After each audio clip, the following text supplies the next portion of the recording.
suis très heureux de partager cette expérience. Je suis arrivé en Chine au début des années 80. Et donc en fait, c'est presque les 2/3 par rapport à l'anniversaire des relations diplomatiques entre la France et la Chine. Je suis très très heureux de célébrer cette année. Je suis arrivé à Shenzhen. Et Shenzhen, en 1984, à cette époque, c'est le début de la zone économique spéciale. Et donc j'ai pu assister au développement de la Chine, d'abord par les zones économiques spéciales, puis les villes portuaires, puis l'ensemble de la Chine.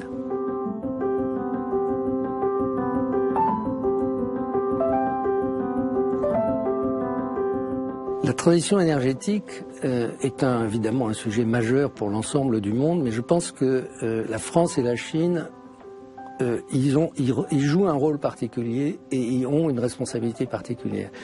Je pense que la France et la Chine ont la même approche de la vision de la protection de la nature et aussi de la responsabilité internationale. Pas beaucoup de pays ont cette même compréhension globale des choses.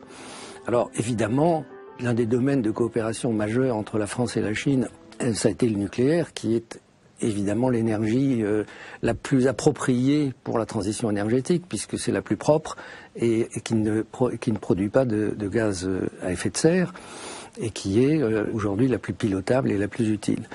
Mais cette communauté de vision, d'ailleurs, elle s'est manifestée au moment de l'accord de Paris, où la Chine et la France ont joué un rôle tout à fait particulier d'entraînement dans les conclusions de cet accord de Paris. Et donc aujourd'hui, ça va encore plus loin, parce que la France innove beaucoup dans le domaine plus difficile à cerner et à définir, mais qu'on appelle les villes intelligentes, les smart cities, avec beaucoup d'innovations dans le domaine de l'utilisation locale de l'énergie, développement de l'énergie. Et la Chine est évidemment le grand pays de la mobilité électrique, avec les batteries, les voitures électriques et les voitures autonomes.